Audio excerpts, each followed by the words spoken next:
Disclaimer. यह कथा प्राचीन शास्त्रों, लोक परंपराओं और कल्पना से प्रेरित एक रचनात्मक प्रस्तुति है।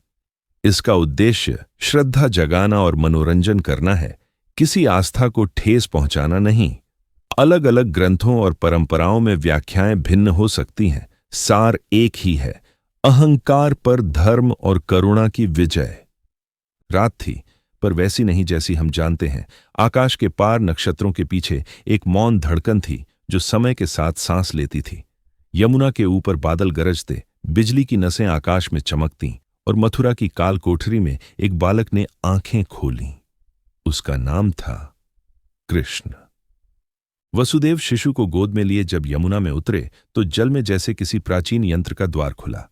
नदी का सतह स्पंदित हुआ, तरंगें गोलाकार बनकर फटने लगीं और जल के भीतर से उभरी बहुफन वाली एक विराट छाया।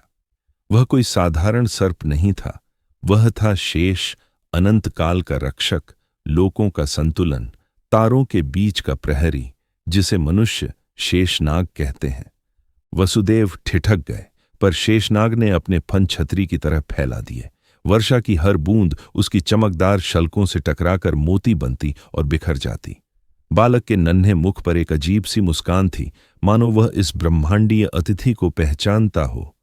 उस रात किसी दूर नक्षत्र से संदेश आया, अवतार सुरक्षित है। साल बीते, ब्रिज में बांसुरी बजी और यमुना के किनारे खेलते बालक ने असंख्य मन जीत ली। उसी समय घाट पर एक नया भय फैला। यमुना का जल काला हो उठा था, मछलियां मर रहीं, चिड़ियां मंडराने से डरतीं, गायें पानी के पास तक न जातीं। लोग बोले, कालिया, विषधर नाग, यमुना का सर्वनाश। कृष्ण मुस्कुरा दिए, वो मुस्कान जो संकट को भी खेल बना देती है। उन्होंने छलांग लगाई और जल में समा गए। नदी के भीतर घना अंधेरा था, जैसे रात्रि का कोई गिरजाघर जिसमें विष की धूप जलाई गई हो। कालिया फुफकारा, उसके फन्नों पर नीली स्याह बिजली नाचने लगी। उसने कृष्ण को जकड़ा, कसकर, जैसे रात भोर को बांध लेना चाहती हो। उसी क्षण यमुना का तल जैसे द्वार बनकर खुला और ऊपर आकाश में एक प्रकाश वलय बना। शेषनाग का विराट स्वरूप क्षितिज पर झुका, उसकी आंखों में नक्षत्रों की धूल चमकी और उसके फनों से निकला एक अदृश्य रण स्थिर, मानो किसी प्राचीन उड़न रथ की शक्ति ढाल हो। ब्रिजवासी स्तब्ध। कुछ ने देखा, आकाश में धीमे घूमते वृत्त, जैसे समय स्वयं एक चक्र बनकर उतर आया हो।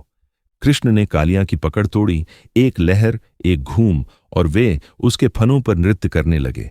हर पदाघात पर कालिया का विष जैसे निष्क्रिय होता गया, गाढ़े काले से धुंधले धूसर में बदलता हुआ। ताल ऐसा कि हवा का हृदय धड़क उठे, ताल ऐसा कि जल अपनी लय भूल जाए। यह युद्ध था, पर विनाश का नहीं, शुद्धिकरण का। यहीं से कथा एक अनदेखे मोड़ पर पहुंची।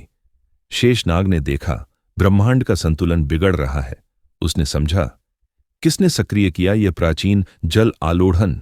यह तो तारकीय ऊर्जा का चक्र है, कहीं कोई बाह्य शक्ति तो नहीं।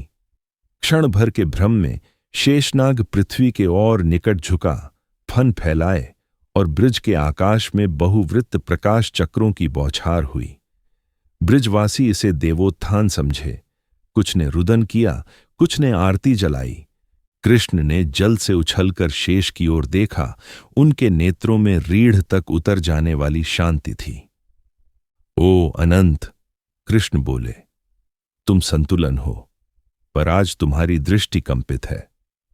शेषनाग गर्जा, उसकी आवाज में दूर नक्षत्रों की खड़खड़ाहट। यदि संतुलन टूटे तो रक्षक को तलवार बनना पड़ता है, तलवार वहीं उठाता है। कृष्ण ने मुस्कुराकर कहा, जो स्वयं को अलग समझे। तुम और मैं अलग कहां। क्षण भर निस्तब्धता, फिर आकाश का रंग बदल गया। शेषनाग के फनों से नीली लकीरें उभरीं, जैसे प्राचीन यंत्र सक्रिय हों। कृष्ण ने अपनी हथेली उठाई, मानो किसी अदृश्य वीणा का एक ही स्वर छेड़ा हो।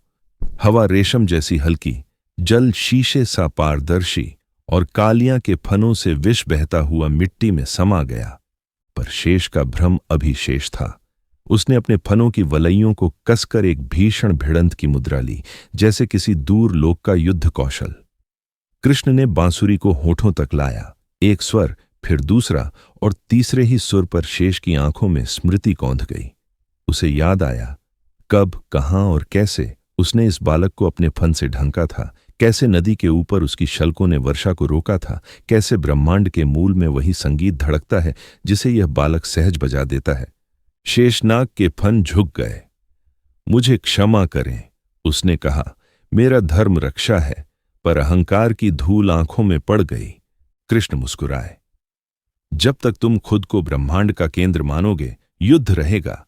जैसे ही समझोगे कि तुम स्वयं उसी करुणा की शैया हो जिस पर सृष्टि टिकती है, तुम्हारी शक्ति लोक कल्याण बनेगी। यमुना के तट पर उजाला फैल रहा था। ब्रिजवासी हर्ष में झूमने लगे। कालिया, जिसे अब दया का अर्थ समझ में आ गया था, अपने परिवार के साथ नदी छोड़कर दूर गया, जहां वह किसी को हानि न पहुंचाए। शेषनाग ने अपने प्रकाश चक्र समेटे और दिगंत की ओर देखने लगा। उसकी शल्कों पर भोर थी। फनों के बीच से उगते सूर्य की किरणें ऐसे फिसल रहीं जैसे किसी प्राचीन विमान के पंखों पर सोना पिघल रहा हो। कृष्ण ने बाल हास्य के साथ कहा, अनंत, आज से तुम्हारा प्रण संतुलन। जब किसी मन में विष उठे, तुम उसे करुणा की शीतलता देना। जब किसी समाज में भय पसरे, तुम उसे स्थिरता देना। और जब किसी हृदय में अहंकार जगे, तुम उसे स्मरण कराना। वह अकेला नहीं है। शेषनाग ने नम्रता से प्रणाम किया।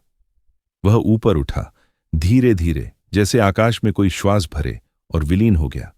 बांसुरी फिर बजी, गायें रंभाईं, बच्चे ताली बजाने लगे। उस दिन से ब्रिज को समझ आ गया कि असली शक्ति विनाश में नहीं, संयम में है। विजय चीख में नहीं, मुस्कान में है। और धर्म किसी बाहरी तलवार में नहीं, भीतर के संगीत में है। यदि जीवन की यमुना कभी कड़वी हो जाए, तो याद रखना, विष का दमन शोर से नहीं, साधना से होता है। अपनी ऊर्जा को रणनीति नहीं, रचना नीति बनाओ। तुम भी अपने भीतर के कालियां को नृत्य में बदल सकते हो। बस एक सही सुर, एक सही कदम और करुणा की छतरी। बाकी स्वयं शेष संभाल लेगा। आप देख रहे हैं God is an astronaut. Like, share और सब्सक्राइब करें।